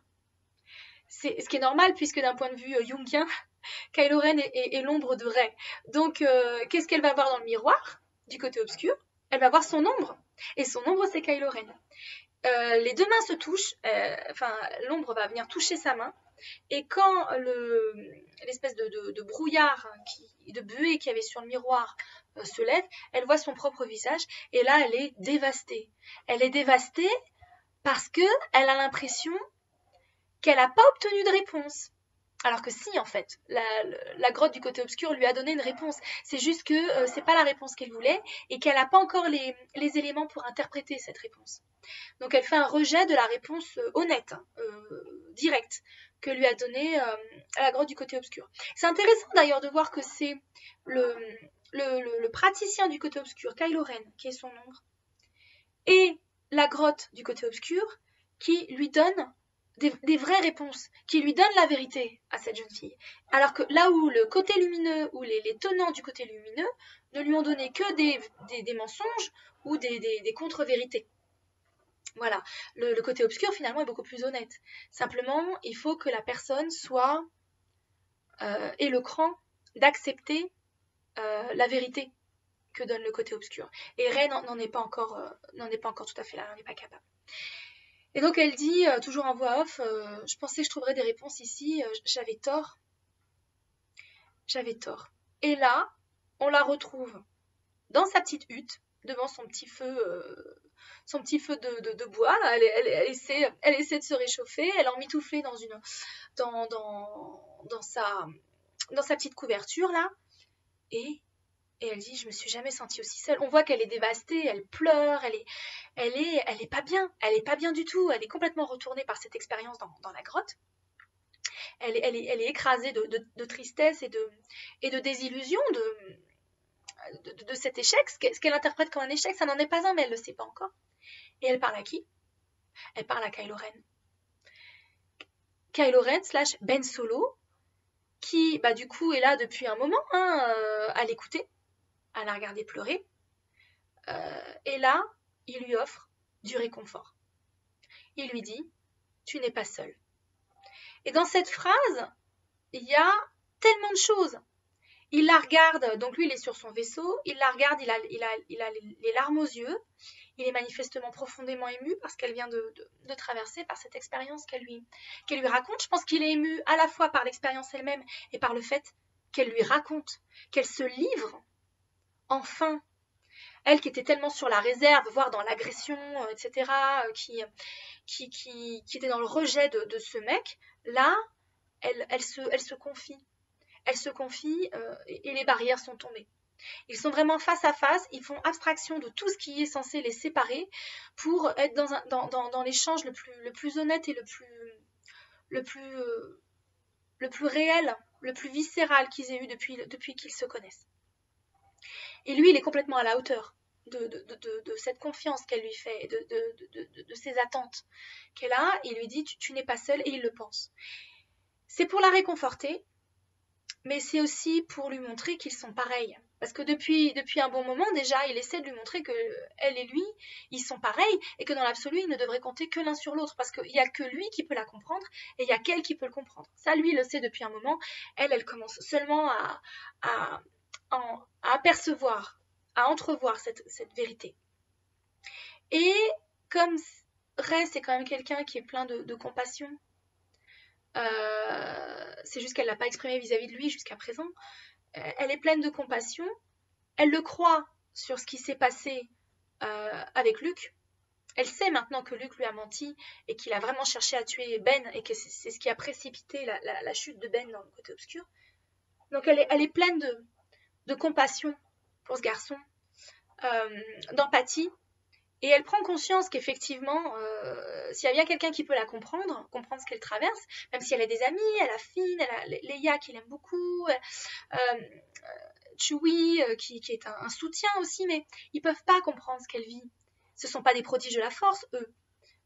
Ils l'aiment, mais ils peuvent pas la comprendre. Et donc, du coup, le seul prodige de la force autre qui aurait pu la comprendre, c'est Luke. Et Luke, il est complètement fermé. Il a refusé de remplir ce rôle vis-à-vis d'elle. C'est pour ça aussi qu'elle s'est tournée vers Kylo, spontanément. Et Kylo qui remplit ce rôle à la perfection. Et donc, elle lui dit, et c'est magnifique, elle lui dit, toi non plus, tu n'es pas seule. On a fait du chemin. On a fait du chemin. J'avoue que je trouvais que c'était un peu rapide. J'aurais aimé au moins une session Skype de plus entre eux, avant qu'ils arrivent à ce stade de compréhension mutuelle et d'acceptation mutuelle. Donc là, on est vraiment dans un échange qui est plein de compassion, de respect pour l'autre, de désir d'aller vers l'autre. Et c'est très important. C'est très important que ce soit elle qui fasse le premier pas, que ce soit elle qui tende la main à Kylo, qui essaie d'établir un contact physique. C'est d'autant plus important quand on sait à quel point le fait d'être touché ou de toucher quelqu'un, c'est compliqué pour elle. Le contact physique, comme je l'évoquais tout à l'heure, le contact physique pour Ray, c'est pas gagné. C'est ce genre de privilège de pouvoir la toucher ou de toucher quelqu'un, elle le donne à très peu de gens. Il y a très peu de gens à qui elle a accordé ce privilège. Et là, elle l'accorde à Kylo. Plutôt Ben Solo. Le Ben Solo ça y est, maintenant elle voit Ben Solo derrière les subterfuges de Kylo. C'est exactement ce que lui voulait, c'est ce qu'il cherchait à faire quasiment depuis le début de leurs échanges. Et enfin elle voit Ben Solo. Et elle aime beaucoup ce qu'elle voit. Elle aime beaucoup ce qu'elle devine dans Ben Solo. C'est vraiment avec ça qu'elle a envie de connecter. Et donc elle lui tend la main. Au début, elle la regarde. C'est un gros gap, c'est un pas énorme qu'ils sont en train de franchir. Et tout est fait pour qu'on comprenne la lumière, ce beau feu de bois, cette lumière tellement douce de son côté, tellement froide sur le vaisseau de son côté à lui. La musique avec la flûte, tout en douceur comme ça, etc. Elle est dans sa chambre, quasiment en pyjama, etc. Elle est encore toute mouillée, hein, bien sûr, hein, éveil sexuel, voilà. Voilà, machin. Elle lui tend la main, et là, lui, il retire son gant. Donc, il faut savoir que Kylo, c'est quand même quelqu'un qui, vraisemblablement, n'a touché personne et n'a été touché par personne depuis des années. Depuis, vraisemblablement, qu'il a quitté le temple de Luke, qu'il a basculé du côté obscur. Peut-être même avant, parce que Luke, il n'est pas très tactile non plus, hein, c'est un moine. Hein. Luke est asexué, en fait. Hein. C'est vraiment un moine ou un magicien, voilà. Donc, au niveau du contact des câlins, ça se trouve, la dernière personne qui a fait un câlin à Ben, c'est Leia au moment où elle l'a envoyé s'entraîner avec Luke. Ça fait combien d'années 10 15 ans Kylo Ren, la dernière fois qu'il a eu un contact physique avec quelqu'un, c'est quand son père lui a touché la joue. Pardon, c'était de l'autre côté. Quand son père lui a touché la joue au moment où il l'a tué. Donc, c'est pas terrible hein, comme point de référence. Et là, il enlève son gant. Donc, encore une fois, il se montre à la hauteur de la confiance de Rey et de ce qu'elle lui offre.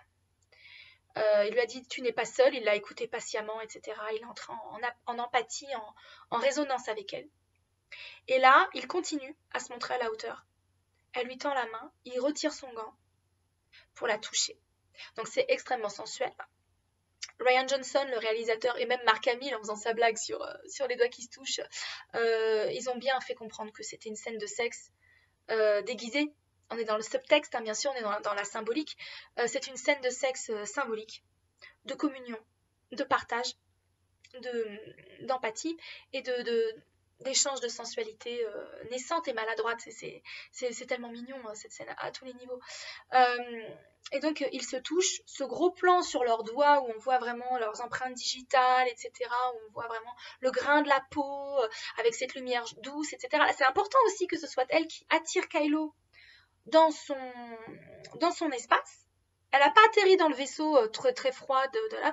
Elle a attiré Kylo dans sa petite hutte. Ils sont assis face à face. On s'en rend compte. Ils sont au même niveau sur des petits tabourets. On s'en rend compte quand Luke rentre dans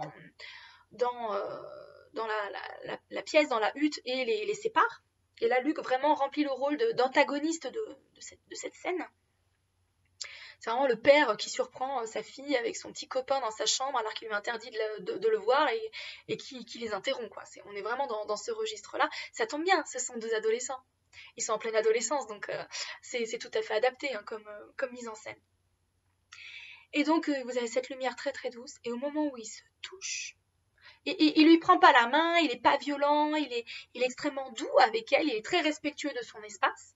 Ce qui est une première, hein, puisque Kylo, quand même, quand il s'était mis en présence jusqu'à présent, dans leurs interactions, il a avancé vers elle, ou il était vraiment dans son espace, dans la scène de l'interrogatoire. Quand il l'a enlevée à Takodana, il l'a rendue inconsciente, il l'a enlevée. C'était aussi pour la toucher, la porter contre son corps, etc. Donc, il avait aucun respect de son espace personnel, mais là, oui, il est vraiment à la hauteur. Et donc, leurs doigts s'effleurent, vraiment juste le bout des doigts. Et là, vous avez le thème de la force qui se met en marche. Ils sont très émus.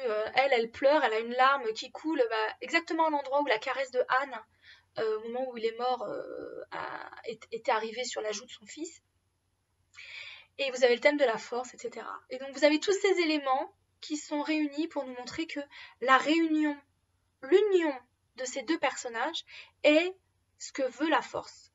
La force cosmique, vraiment, veut que ces deux personnages, cet homme et cette femme, soient unis, qu'ils soient en harmonie l'un avec l'autre. Et c'est la première fois qu'ils sont en harmonie l'un avec l'autre depuis le début de la nouvelle trilogie. Donc c'est vraiment un moment fondamental, c'est un pivot fondamental dans leur histoire et plus largement dans l'histoire de la trilogie, de la saga. Donc on ne le sait pas encore, mais à ce moment-là, ils ont des visions l'un de l'autre. Et ce qui est très amusant, c'est que, enfin c'est pas déconnant d'ailleurs, c'est que Kylo va avoir la vision que Rey aurait voulu avoir, celle de ses parents. Et Rey va avoir la vision que Kylo aurait voulu avoir, à savoir comment il va se libérer de Snoke. C'est bien la preuve que la Force veut qu'ils travaillent ensemble, parce qu'elle va donner à chacun ce que l'autre a besoin de savoir. Donc ils sont obligés de coopérer pour réussir ce qu'ils veulent entreprendre et pour obtenir les réponses dont ils ont besoin pour grandir et avancer. Ils doivent coopérer, ils doivent travailler main dans la main, sans mauvais jeu de mots, pour avancer, pour obtenir ce qu'ils veulent. Et la Force, elle les manipule de cette façon-là parce que c'est ce qu'elle veut, c'est ce dont elle a besoin aussi pour retrouver son propre équilibre. Donc vous avez tout ça, vous avez l'intime, vous avez le sensuel, vous avez énormément d'émotions dans cette scène qui ne dure pas très longtemps, hein, mais vous avez aussi les enjeux cosmiques qui se rappellent à notre bon souvenir avec le thème de la force, etc. Donc vous avez tout ça qui se passe dans cette scène qui est interrompue par Luke. Et là, Rey pète un câble. Elle pète un câble. Elle n'a pas affronté Luke quand Kylo Ren, à la fin de leur troisième session Skype, elle n'a pas affronté Luke pour lui dire « Tu m'as menti, Kylo, il m'a donné une autre version de ce qui s'est passé entre vous. » Et ce qui est amusant, c'est que Kylo n'a pas donné sa version de ce qui était arrivé avec Luke tout de suite. Il n'arrêtait pas de lui demander « Est-ce qu'il t'a dit ce qui s'est passé ? Est-ce qu'il t'a dit ce qui s'est passé ?» Il voulait voir ce que Luke allait accepter de dire à Rey avant lui de lui donner sa version. C'est intéressant aussi. Et elle n'a pas affronté Luke tout de suite en disant tu m'as menti, en fait tu as essayé de le tuer, gna gna gna gna. Elle est allée dans la grotte pour essayer d'obtenir des réponses sur ses parents. Et ensuite, quand ses espoirs se sont fracassés avec son expérience du miroir, elle est allée directement retrouver Kylo pour lui expliquer lui raconter ce qui s'est passé. C'est beaucoup moins ambigu dans la novélisation, vraiment, elle sort de la grotte, elle va dans sa hutte, elle sent la présence de Kylo et elle l'appelle à elle en fait. C'est ça qui se passe dans la novélisation. C'est un petit peu plus ambigu dans le film parce qu'on ne sait pas comment leur 4e session Skype a commencé. On sait juste qu'elle lui raconte ce qui s'est passé dans la grotte. Donc là, Luke les interrompt. Elle est vénère. Elle est furieuse. Elle passe en mode maman ours ou maman lionne, comme elle a pu le faire avec Bébé 8, comme elle a pu le faire avec Finn. Ce coup-ci, celui qu'elle prend sous son aile, celui qu'elle protège, c'est Ben Solo. Ben Solo vient d'entrer dans le cercle très restreint des gens que Rey veut protéger. Des gens pour qui elle a de l'affection. Ben Solo, hein, pas Kylo Ren, c'est très important. Et il se trouve que Luke, non seulement lui a menti, mais en plus, il a vraiment essayé de tuer Ben, et il a fait basculer Ben dans le côté obscur. Il a contribué à créer Kylo Ren, donc ça lui demande sans ambiguïté, est-ce que tu as créé Kylo Ren? Son choix n'était pas encore fait. Tu l'as fait pour lui, tu l'as fait basculer, tu as provoqué ce que tu voulais éviter. Est-ce que tu as créé Kylo Ren? Elle est furieuse. Elle est furieuse pour Ben, pour toute la souffrance que ça a occasionné chez Ben. Là, il n'est plus question de ouais, il a tué son père. On n'est plus du tout là-dedans. Je dirais pas jusqu'à dire qu'elle lui a pardonné, mais elle en prend le chemin. Elle est vraiment, par sa compassion, par sa fibre maternelle protectrice de lionne, hein, elle est en train de prendre le chemin de pardonner à Kylo Ren, de pardonner à Ben, et de vouloir vraiment prendre sa défense. Et finalement, Ben, c'est de ça qu'il a besoin. Mais je vais y revenir un peu plus tard quand elle... Non, je vais y revenir maintenant d'ailleurs. Donc elle confronte Luke et il finit enfin par lui avouer la vérité. Donc avec les 3 versions, on finit par avoir une vision pas complète, mais quand même assez solide de ce qui s'est passé cette fameuse nuit où Ben a détruit le temple de Luke et tué la moitié des Padawans. Elle lui dit, bah écoute, tu vas bouger tes fesses, tu vas venir avec moi sauver la résistance, etc. Donc Luke refuse. Elle lui tend le sabre. Donc à ce stade, Rey, elle se considère toujours comme... elle voit pas qu'elle est l'héroïne. Elle a accepté l'appel de l'aventure dans l'épisode 7. Mais si elle pouvait se décharger de ce fardeau sur quelqu'un, elle le ferait bien volontiers. Elle a essayé de le faire sur Luke, qui a complètement refusé l'appel, son 2e appel à l'aventure. Il le refuse, hein, en refusant de la former, en refusant de rejoindre Leia, de prendre ce sabre d'Anakin et d'aller combattre le Premier Ordre. Il refuse lui aussi son appel à l'aventure, ce qui est normal. Il l'avait déjà fait la première fois, c'est logique. Et là, elle change d'idée. Elle se dit, ok, je vais essayer de ramener Ben du côté lumineux, tout comme Luke avait ramené Dark Vador, Anakin, dans le côté lumineux. Elle va essayer de faire pareil. Donc elle se dit, bah à ce moment-là, Ben, c'est notre seul espoir. S'il pouvait revenir du côté lumineux de la Force, c'est ce qui pourrait nous permettre de gagner. Donc, elle se voit toujours pas comme l'héroïne. Elle a toujours pas pris conscience que c'était elle qui allait devoir faire ce travail. Elle est toujours dans le rejet de cette réalité. Mais encore une fois, tout l'épisode 8, pour elle, c'est l'occasion d'affronter la réalité, de l'accepter et d'avancer, de devenir la femme, l'adulte qu'elle est censée devenir. Et contrairement à ce que Kylo lui suggère, ce ne sera pas en détruisant le passé, parce que c'est une illusion, c'est impossible. Elle va s'y prendre autrement. Et donc Luke refuse le sabre, elle prend le sabre et dit, bah à ce moment-là, moi je vais l'apporter à Ben Solo. Notre espoir, c'est Ben Solo. Le héros, c'est lui. Je vais le ramener du côté lumineux. Et là, elle prend un risque monumental. C'est un saut de l'ange. C'est un acte de foi, de confiance absolue. De ce mec avec qui elle a eu très peu d'échanges, elle vient de toucher les... Donc, ça montre bien aussi la beauté, la puissance de cette vision qu'elle a eue en touchant la main de Ben. Elle part en FedEx. Elle se fait expédier en FedEx auprès de Ben Solo sur le vaisseau spatial.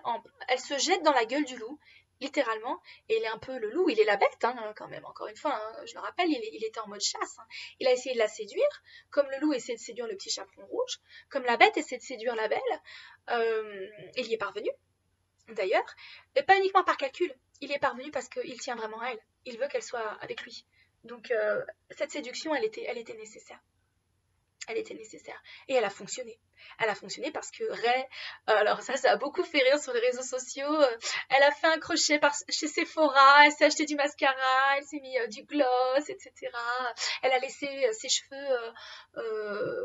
longs, etc. Elle n'a pas refait sa coiffure de petite fille. Elle n'est plus une petite fille. Depuis qu'elle a plongé dans la grotte de la transformation, qu'elle a eu cette transformation, elle n'est plus une petite fille et ça se voit physiquement. Elle a les cheveux lâchés, elle a changé de tenue, elle a une tenue un peu plus féminine, elle est plus dans les tons clairs, elle est dans des tons de gris, ce qui correspond très bien puisque encore une fois on est dans l'yin et yang, on est dans l'équilibre de la force, on est dans l'équilibre entre le côté obscur et le côté lumineux. Rey n'est pas un parangon du côté lumineux, hein. Elle est si elle devient un Jedi un jour, ce sera un Jedi gris, hein. Ce sera pas un Jedi comme Obi-Wan complètement du côté lumineux. Ça c'est fini cette époque-là, hein. Et ça lui correspond pas. Encore une fois, elle avait pas peur du côté obscur. Elle est allée chercher les réponses que pouvait lui donner le côté obscur, sans aucun préjugé, sans aucune peur. Et c'est un peu ça que traduisent aussi ses interactions avec Kylo. C'est-à-dire que Kylo, qui est ancré dans le côté obscur, lui apporte les réponses dont elle a besoin. Pas forcément de façon aussi claire, limpide qu'elle le souhaiterait, mais elle obtient quand même ses réponses. Donc elle arrive dans un cercueil. En fait, ça ressemble à un cercueil et vraiment Rian Johnson voulait que cette navette de sauvetage, en fait, hein, ce dispositif de sauvetage ressemble le plus possible à un cercueil. Et voilà, on est en plein dans Blanche-Neige, hein, on est dans les contes de fées, encore une fois, hein, Star Wars c'est un conte de fées. Et donc elle arrive, et au moment où donc, son cercueil se pose dans le hangar du vaisseau du premier ordre, et où la capsule, enfin le couvercle s'ouvre, on la voit sous un angle qui est hyper bizarre, et en fait, qui est en biais comme ça. Et en fait, c'est parce qu'on la voit à travers les yeux de Kylo Ren. On la voit à travers les yeux de son amoureux, de son futur amoureux. Et elle a jamais été aussi belle. Elle a jamais été aussi belle. C'est un peu, c'est du même tonneau que quand lui, il retire son casque, son masque dans la scène de l'interrogatoire où il est super sexy et tout. Bah là, c'est pareil. C'est-à-dire que on voit Rey, vraiment, même le mouvement de caméra, à travers le regard de Kylo. Et elle a jamais été aussi belle. Elle a mis son mascara, elle a son gloss, elle a un regard qui est à la fois plein d'appréhension, parce qu'elle a pris un risque maximal, et en même temps, elle est pleine d'espoir. Elle est tellement pleine d'espoir. Elle a vraiment ce geste qu'elle fait pour Ben est d'une beauté. Et il en a conscience, je pense. Hein, vraiment, c'est pas juste de la manipulation, genre il faut que la résistance gagne, donc je vais donner le sabre à Ben, je peux le ramener du côté obscur. Il y a une part de calcul dans ce mouvement, mais pas tant que ça en fait. C'est plus un élan suite à cette vision magnifique qu'elle a eue, où je pense qu'elle le voyait du côté lumineux, elle se voyait à ses côtés.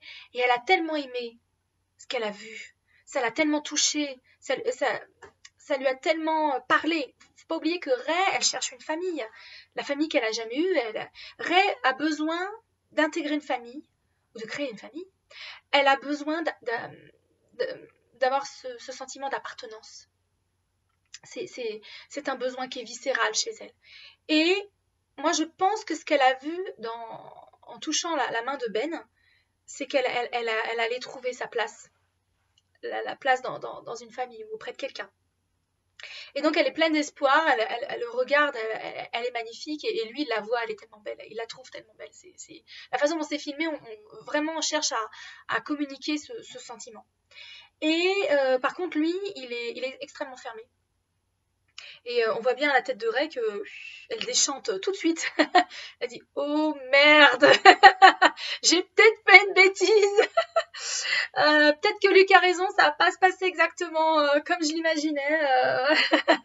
C'était peut-être pas un bon plan finalement. Enfin, c'est pas vraiment un plan, hein, c'est le geste du... C'est de la pure folie ce qu'elle a fait, vraiment.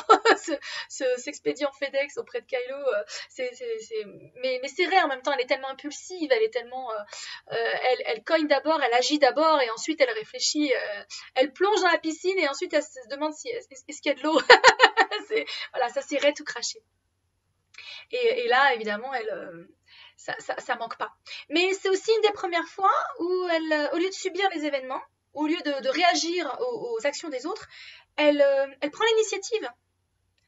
Elle prend son destin en main. Le fait qu'elle prenne enfin son destin en main, qu'elle soit agent, acteur, et ne pas spectateur ou quelqu'un qui subit, qui réagit, c'est très important. Ça prouve que quand même il y a une forme de maturité qui est en train de se mettre en place chez elle. C'est normal, elle en a pris plein la tronche depuis le début de l'épisode 8. Elle va de désillusion en désillusion, de sentiment d'échec en sentiment d'échec. Il y a sa sexualité qui se réveille. Et donc du coup, évidemment, ça finit par l'impacter. Elle commence à faire preuve de maturité, à se rendre compte que la vérité, c'est pas toujours en noir ou en blanc. Elle a obtenu des réponses de la personne dont elle n'attendait rien, enfin, je veux dire vraiment, de la personne la plus improbable, voilà.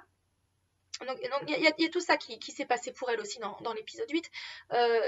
Certaines personnes j'avais vu dans des commentaires, etc., disaient ouais, elle est statique, il se passe rien pour elle, son trajet d'héroïne, il est naze.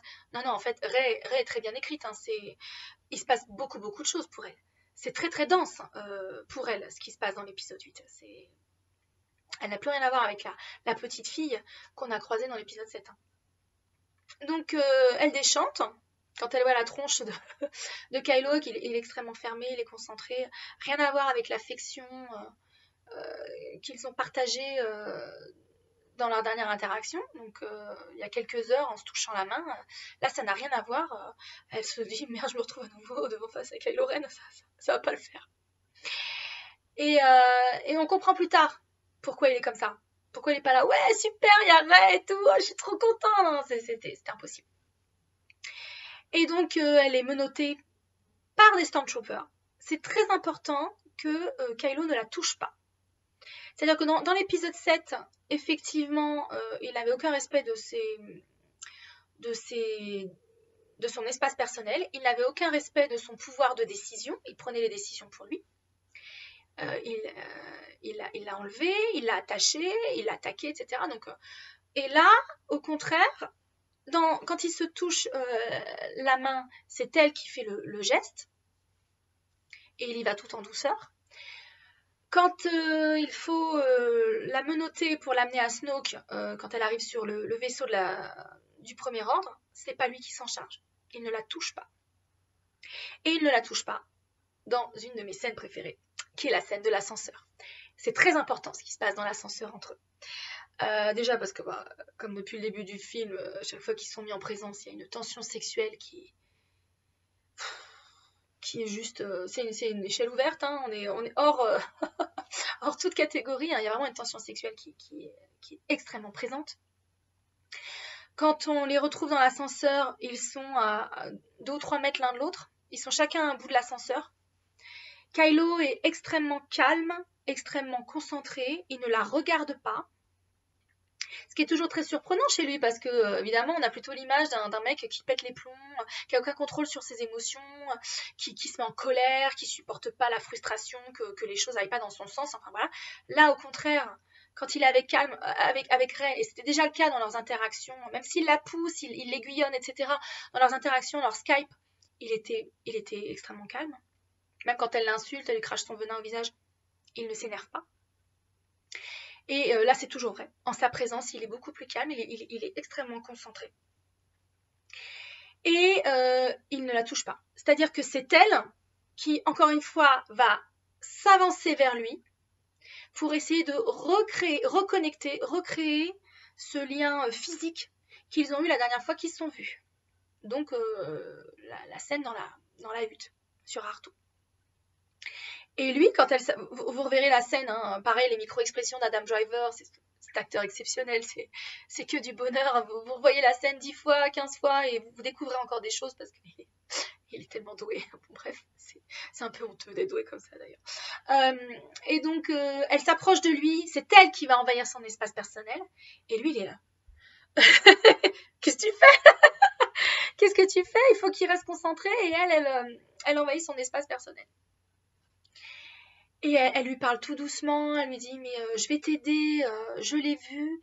Et là, un gros plan sur son visage à lui, où il est... Enfin, c'est tellement évident qu'il est fou d'elle. C'est tellement évident qu'il est fou amoureux d'elle. La façon dont il la regarde, il lui parle tout en douceur. Il a cette espèce de sourire en coin quand il lui dit moi aussi j'ai une vision. Elle est un peu décontenancée, elle est naïve, hein. Si elle a une vision, pourquoi lui en aurait pas une? Enfin, je veux dire, c'est un échange. Ils étaient sur un pied d'égalité.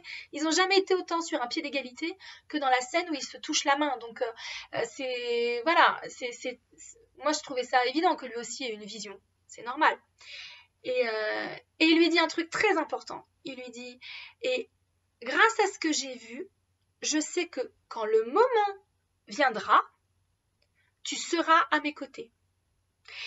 En fait, je pense qu'ils ont eu à peu près la même vision, qu'ils seraient côte à côte. Et elle s'est dit, bon bah banco, ça veut dire qu'il va venir du côté lumineux.